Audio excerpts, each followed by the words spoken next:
সাবেক প্রধানমন্ত্রী শেখ হাসিনার রাজনৈতিক কর্মকাণ্ডে ফেরার সাম্প্রতিক বক্তব্য এখন টক অব দ্য টাউন। কুষ্টিয়ার চায়ের দোকান থেকে শুরু করে সুশীল সমাজ সবখানেই এখন মূল আলোচনার বিষয় এটি।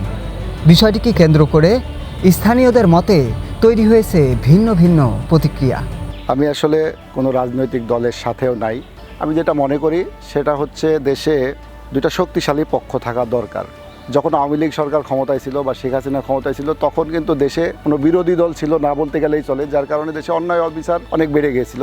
তা আমি মনে করি এখন যারা ক্ষমতায় আছে যে কোনো অন্যায় বা যে কোনো অনৈতিক কাজ করতে গেলে অন্তত তাদের ট্যাকেল দেওয়ার জন্য অথবা বাধা সৃষ্টি করার জন্য একটা শক্তিশালী বিরোধী দল থাকা দরকার।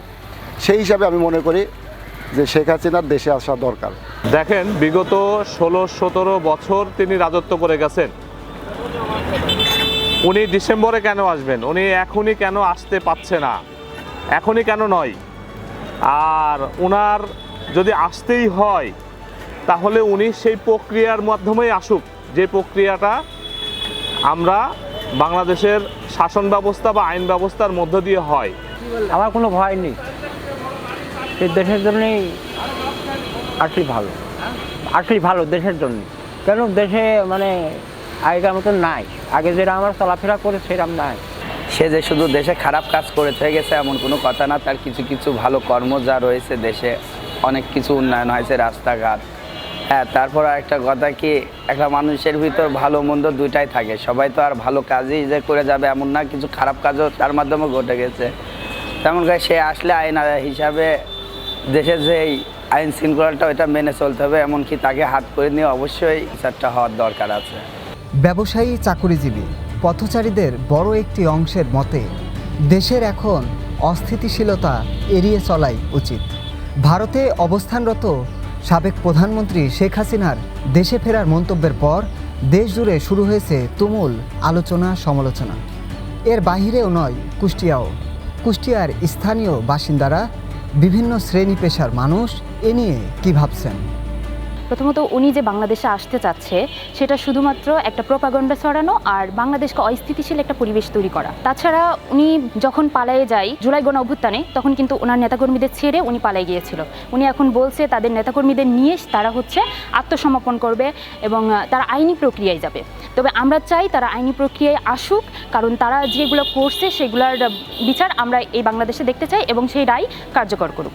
আমরা স্পষ্টভাবে জানিয়ে দিতে চাই, বাংলার আকাশে 24-এ যে নতুন সূর্য উদয় হয়েছে, এখানে খুনি হাসিনার কোনো ঠাঁই নেই এবং তার দোসরদেরও কোনো ঠাঁই নেই। খুনি হাসিনা এবং তার দোসরদের কুষ্টিয়া ছাত্র সমাজ তার প্রতিটি অন্যায়ের গড়ায় গণ্ডায় হিসাব বুঝিয়ে নেবে। রয়টার্সের দেয়া তার এক সাক্ষাৎকারে তিনি জানিয়েছেন ডিসেম্বরে তিনি বাংলাদেশে প্রবেশ করবেন। এর তীব্র নিন্দা ও প্রতিবাদ জানাচ্ছে কুষ্টিয়া শহর ছাত্রদল। পতনের দীর্ঘ নীরবতা ভেঙে শেষ পর্যন্ত মুখ খুললেন সাবেক প্রধানমন্ত্রী শেখ হাসিনা। রয়টার্সের টেলিফোনে শোনালেন তার শেষ ইচ্ছা। তিনি বাংলাদেশে ফিরতে চান, দাঁড়াতে চান আদালতের কাঠগড়ায়। তবে এক নিঃশ্বাসে জানিয়েছেন বিচারের মুখোমুখি হতে গিয়ে লাশ হয়ে ফেরার আশঙ্কাও উড়িয়ে দিচ্ছেন না। শেখ হাসিনা ওনার তো ফেরার প্রশ্ন আসছে কেন? উনি কি বেড়াইতে গেছে নাকি উনি ফিরে আসবে বেড়াতে যায় বা সরকারি সফরে গেছে আবার ব্যাক করছে? উনি এখানে রীতিমতো ফ্যাসিস্ট হিসাবে তার মামলা আছে, সেই মামলায় রায় হয়েছে, সাজাপ্রাপ্ত একজন আসামি পালাতক। তা পালাতক আসামির ফিরে আসা তার ইচ্ছার উপরে তো বিষয় না, এটা গভর্নমেন্ট চেষ্টা করছে কূটনৈতিক চ্যানেলে। সে যেখানে এখন বর্তমানে আছে সেখান থেকে তাকে নিয়ে আসা যায় কিনা সে ব্যাপারে আমাদের সরকার পরিপূর্ণভাবে সচেষ্ট এবং আমরা আনলে তাকে আইনের আওতায় নিয়ে আসবো। সীমান্তবর্তী জেলা কুষ্টিয়ার সচেতন সমাজ সাবেক প্রধানমন্ত্রীর এই সুরকে দেখছেন অত্যন্ত চতুর এক ডিপ্লোম্যাটিক কার্ড হিসেবে। দিল্লির আশ্রয়ে থেকে এই আইনি আত্মসমর্পণের আকুতি আসলে কতটা আন্তরিক তা নিয়ে উঠেছে বড় প্রশ্ন। গত ফেব্রুয়ারির নির্বাচনের পর গঠিত বিএনপি সরকারের পক্ষ থেকে বারবার ভারতকে চিঠি দেওয়া হলেও দিল্লির নীরবতায় ক্ষুব্ধ কুষ্টিয়ার স্থানীয় রাজনৈতিক নেতৃত্ব। আইন মেনেই তাকে দেশে ফিরতে হবে এবং তাকে বিচারের সম্মুখীন হতে হবে। মূলত দেশের পরিবেশ, স্থিতিশীল পরিবেশকে অস্থিতিশীল করার জন্যই শেখ হাসিনা এসব উস্কানিমূলক বক্তব্য দিচ্ছে। আমরা বলতে চাই, জুলাইয়ের রক্তের দাগ এখনো শুকায় নাই এবং বাংলাদেশের ছাত্র সমাজ, সাধারণ মানুষ কখনো ফ্যাসিস্ট কোনো কাউকে এদেশে রাজনীতি করার সুযোগ দেবে না। সরকারি গেজেটের তথ্য মোতাবেক 850 শহীদ পরিবার রয়েছে। আর জাতিসংঘের রিপোর্ট অনুসারে 2000 যেই সংখ্যাটা উল্লেখ করেছে সেটা 2000 শহীদ। সেই সাথে গুমের যেই তালিকাটা সেটা তো বৃহৎ, এই পরিবারগুলি তো রয়েছে। তারপরে শাপলা চত্বরে যেই তাদের পরিণতি খুব একটি ভালো হবে বলে মনে করি না, কেননা গণভবনের ইতিহাসটা আমাদের চোখের সামনে খুব বেশি পুরনো নয়। সে বাংলাদেশে আসতে চাচ্ছে, আসুক, আইনের আওতায় সে আসবে, আসুক। আমরা চাই সে যে টাকা লণ্ঠন করেছে, যে টাকা লুটপাট করেছে, সমস্ত টাকা পয়সা ফেরত নিয়ে তারপরে বাংলাদেশে আসুক। আওয়ামী লীগ যদি মনে করে যে আসলে আন্দোলনকারীরা বিপ্লবীরা নিষ্ক্রিয় হয়ে গেছে, আসলে এই তথ্যটা ভুল। আমরা যে নিষ্ক্রিয় হইনি তার প্রমাণ আমরা আবার দিতে চাই। আমরা চাই হাসিনা দেশে ফিরে আসুক এবং দেখতে চাই আওয়ামী লীগ কতখানি শক্তি ধরে। পুরোপুরি প্রস্তুত আছি। যদি কোনো পক্ষ তাদেরকে পুনর্বাসন করার চেষ্টা করে তাহলে জুলাই যোদ্ধা এবং ছাত্র জনতার রক্ত এবং লাশের উপর মারিয়ে তাকে পুনর্বাসন করতে হবে। তারা মনে করেন বিচার এড়াতেই শেখ হাসিনার এখন দেশে হত্যাকাণ্ডের শিকার হওয়ার আশঙ্কার কথা বলছেন।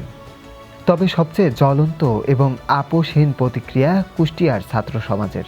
জুলাইয়ের উত্তাল দিনগুলোতে কুষ্টিয়ার বুকে ঝরে পড়া তাজা রক্তের দাগ এখনো শুকায়নি।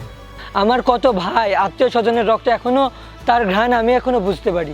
আমি চাই শেখ হাসিনার যে ভুয়া কথা ও যদি সত্যি আসে এই বাংলাদেশে তার মৃত্যুদণ্ড কার্যকর হবে। কোন মুখে এই আশ্বাসটা দেশবাসীর কাছে রাখে যে দেশবাসীর ভালোবাসায় তিনি ফিরবেন, তার হারানোর কিছু নেই, সে হারানোর সব কিছুই তাই সে বিসর্জন দিয়েছে দেশের ক্ষেত্রে। দেশের জনগণ নাকি তাকে ভালোবেসে তাকে ফিরিয়ে আনতে চায়। জুলাইয়ের শহীদদের মায়ের কান্না এখনও আমাদের কাদায়, এখনও রক্তের দাগ শুকায় নাই। আমরা নিজের চোখে দেখেছি তার বন্ধুকে কিভাবে পুলিশ গুলি করে হত্যা করেছে, সে রিকোয়েস্ট করেছে তাকেও গুলি করে হত্যা করেছে। 71-এর পর যদি কোনো নারকে হত্যাকাণ্ড করে থাকে সে হচ্ছে জুলাইয়ের 24। আমরা 71 দেখিনি, কিন্তু জুলাইয়ের 24 দেখেছি। আমাদের মুরব্বীরা এখনও গল্প করে যে 71-এর মতো আমরা 24-এ যেই গণহত্যা দেখেছি আমরা তার সুষ্ঠু বিচার চাই। তাই সাবেক প্রধানমন্ত্রী শেখ হাসিনার জীবন্যাসের আশঙ্কাকে তারা দেখছেন চরম উপহাস হিসেবে। সুমন মিয়া, 71 প্রকাশ।